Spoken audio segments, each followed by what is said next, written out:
right, players, this is what you've all been waiting for. The big board, over $80,000 in cash up there waiting for you to take it away. One prize worth more than $5,000. However, the bad news is there's some whammies. Both Tammy and Whammy are up there looking to take away your money.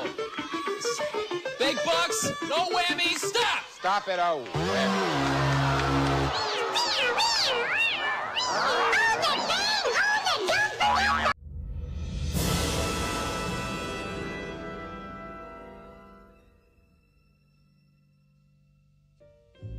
All right, folks, guess what we got next? We've got Henry Cejudo versus TJ Dillishaw. I actually have a problem with this. I have a problem with this fight. I have a problem with the narrative around this fight. I don't believe this fight should be happening, but whatever. This fight is happening on Saturday, January 19th at the Barclays Center. Let's go ahead and take a look at TJ Dillishaw's record. As you can see, he's had the belt 2014, fought, won 3 times, lost the last time to Dominic Cruz. He's had it, won it against Cody Garbrandt, and he defended it against Cody Garbrandt. Keep that in the back of your mind when you watch and listen to the narrative behind this, when you watch the infomercials, when you watch Joe Rogan and all of these people promoting this fight, and listen to the keywords.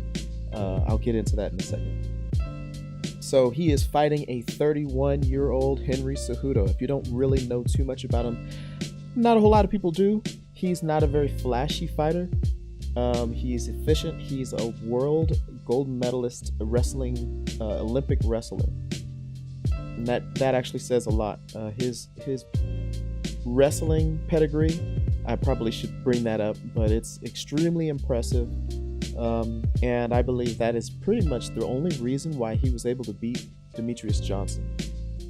So these two are fighting. If you aren't familiar with this fight, Henry is staying at 125 and TJ Dillishaw is coming down, and it shows him as 125, but I believe he's 135.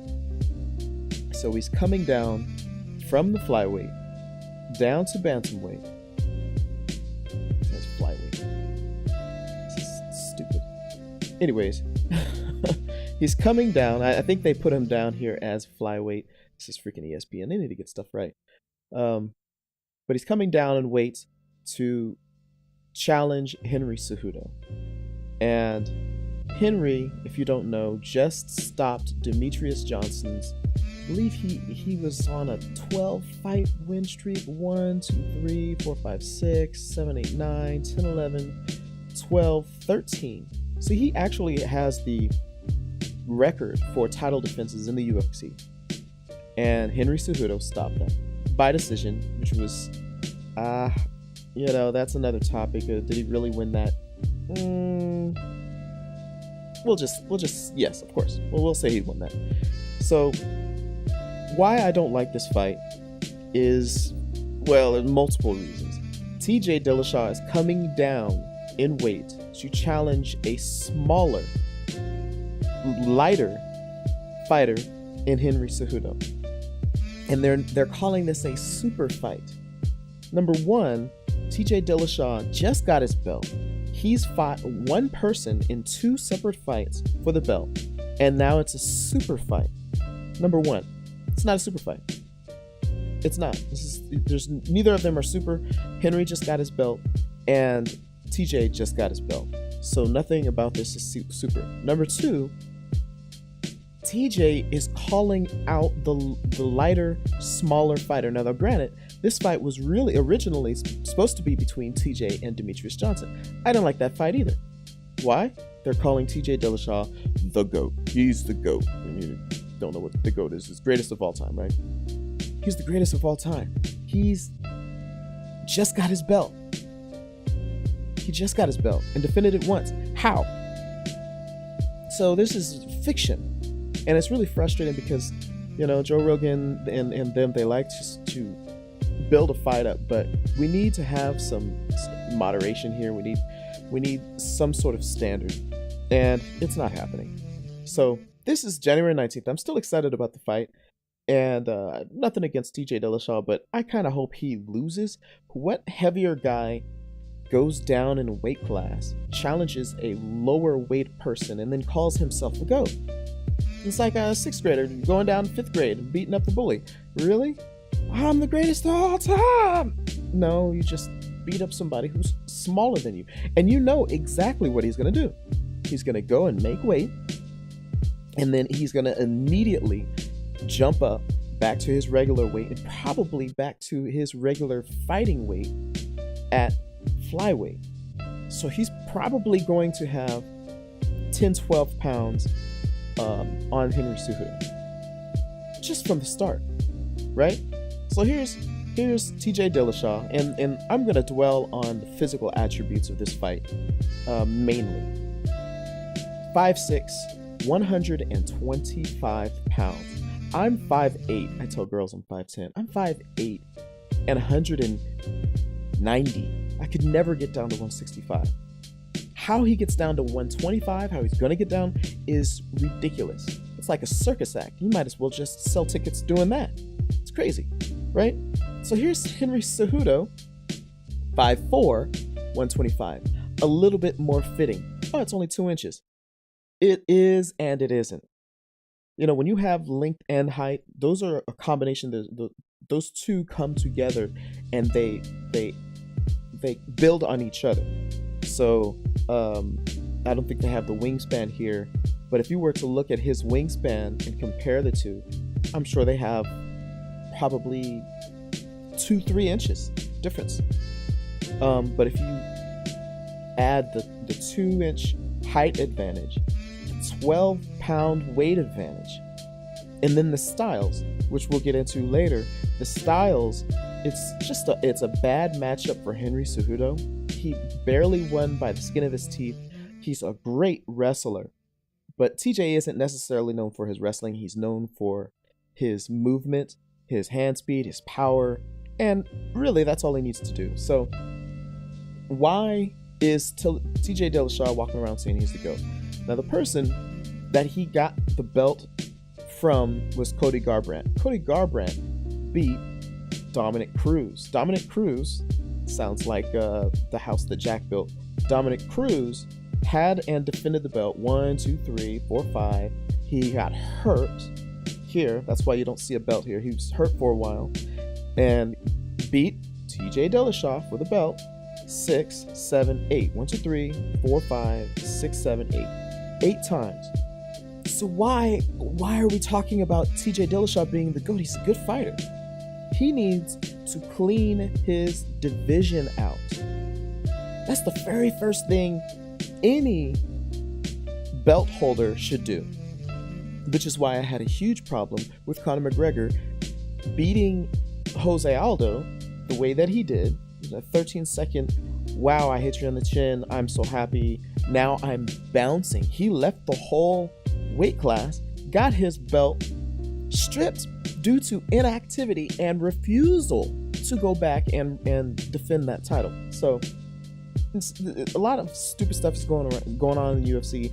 Dana White is really looking at the dollar signs rather than the sport and the competition, which is really frustrating. You know, you got a clown who's in charge of, you know, a huge organization. I sound like Donald Trump. So if you look at Demetrius Johnson, once again, you know, here's the guy who's got 13 title defenses, loses, and pretty much gets the boot from the UFC. Here's a guy who has broken the record of title defenses. It wasn't like he got old or he went on a losing streak or he cursed out Dana White. He lost and they released him, let him go. Goodbye, shoo. We don't want your kind here. But again, that's another story. That's something else. We'll get into that in another video. So, short and sweet. Who do I think is gonna win? TJ Dillashaw. I mean, really, who's gonna win? The guy's bigger. He's taller. He's heavier. His movement is better. He's dropping down in weight, and he's fighting a 5th grader, right? He's gonna win. He's got more power. Henry Cejudo is kind of a scrappy kind of a fight. He's real scrappy. And then this is the first fight between Demetrius Johnson, but you see the stand-up, he's getting kneed, and granted these are all highlights, but he's really a scrappy fighter. He doesn't have an area of his fight game that is extremely great. He really is kind of I'll stand if you stand, we'll go to the ground if you want to go to the ground. For somebody who's an Olympic wrestler, you would think that he would go to his strong points. But, he stands up and it's okay. He's got an okay stand-up. He doesn't have great knockout power. He's just an average fighter. So we are entertaining a fight, quote-unquote super fight, between a guy who just got a belt and another guy who just got a belt and defended it once. It doesn't even look good on paper. It just sounds good. So here's a little interview between Cejudo and TJ. I just wanted to put in just to kind of accentuate the accomplishments of Henry Cejudo.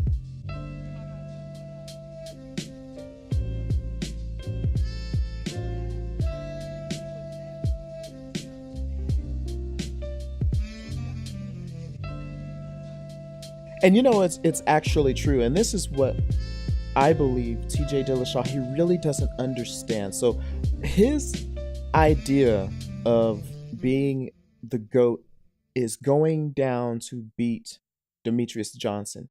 And so I believe, or he believes, that it's like a golden goblet that's sitting in somebody's cabinet. And if I can go there and I can beat them, I can take the golden goblet and I shall be the greatest of all time because I hold the golden goblet. And it doesn't work like that. It works more like mountain climbers. Now, if this person says, well, I went to Yosemite and I climbed this mountain, and then I went over here to another, the Alps, and then I climbed this mountain. I climbed all of these mountains. And here comes another person, and they go on a climb and say, well, I climbed that mountain too, and you weren't able to climb it, so therefore I'm a better climber than you. That doesn't make sense. You haven't done half of what the next guy has done. TJ Dillishaw hasn't done half. So this idea that he's going to go and fight Henry Cejudo and be the champ, he hasn't even cleaned out his own weight class. He hasn't fought the top 5, the top 10, the top 3. He's fought one guy who was the champ. This is what you're supposed to do when you get the belt. The first thing on your list is to fight everybody and to cement yourself as the best. Because that's really what's happening. He beat the best, but that doesn't mean he is the best. He beat the best doesn't mean he is the best in that division. It just means that I climbed this mountain before somebody else did. I got to the top. But now he needs to push everybody else down, everybody else in that weight class. So this is a little weird. It's almost a political issue going on where they believe that the bantamweight division is going to be whacked by the UFC. They don't bring in enough money. They're not exciting. They're too light. There's not enough knockouts. And they were pretty much just sick and tired of seeing Demetrius Johnson win. They were tired of it, right? And he had dismal UFC pay-per-view viewership numbers. And I understand that from a business sense. But if you are a sports competition organization, you have to respect your fighters, number one, and the awards that you're giving your fighters, number two, at the utmost. You cannot downplay the belt because that's what everybody is fighting for. And so you're watching Dana White hand these belts out. Well, here you go, McGregor, why don't you go and fight for this belt? And he's going to leapfrog everybody. And so this is really what's going on. This is more of a political thing than a competition thing. TJ is kind of delusional. Is he a good fighter? Yeah, he absolutely convinced me. I didn't think he was going to be able to beat Cody twice at that. But Cody is not the smartest fighter. He's a great athlete. He's not a smart fighter. But once again, that's another discussion. So here's another example of this GOAT discussion. that TJ wants to throw himself into, and people are actually entertaining it. Just getting that boxing range in and really sitting on my punches. You know, I like to move my feet, I like to be elusive, but there's definitely time to change it up, and this was the fight. Winning this fight, 2 in a row, 2 knockouts, what's left for you? You want to be the greatest of all time at 135 pounds. Everybody knows that. What in your mind is left to cement your legacy? What do you want next? I don't really know, man. I've been thinking about Cody Garbrandt for so long now, you know. I was going to chase down Demetrius Johnson, but, Henry Cejudo looked great. You know, he came out there with a great game plan, looked real good, and I knew it was going to be a different challenge for Demetrius with how Cejudo's been looking. Really, I'm just looking for a little staycation. I'm looking to go home, enjoy Colorado. So, you know, I'm trying to think of another belt holder who they're just immediately calling the GOAT who just got their belt. There's Amanda Nunes. She just beat Cyborg, and wow, which was extremely impressive. And we know Cyborg is pretty much the end all in women's MMA, right? So I'm trying to think. Tyron Woodley has defended his belt against Wonder Boy twice. He's probably defended it 4 times. Including Wonder Boy twice, 1, 2, 3, 4, yeah, 5. We'll say 4 or 5.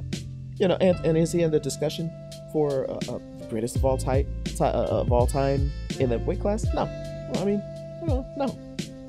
So, anyways, I'm gonna be very irritable when I watch this. I'm trying to keep this short and sweet. If you have not subscribed, subscribe below. I'm going to take you to DraftKings. All right. So, once again, if you're not familiar with my channel, I hold a DraftKings contest. Free to enter. There's no prizes. I will have $50, $100, and $200 prizes, real money, for all of my subscribers and viewers. This is just an internal thing. Everybody on this channel, go to the link. I will create the link, and it might not be on there now, but I'll update it later. Go to the link. It'll take you directly to the contest for this channel, and enter your names, enter your fighters, and let's get it popping.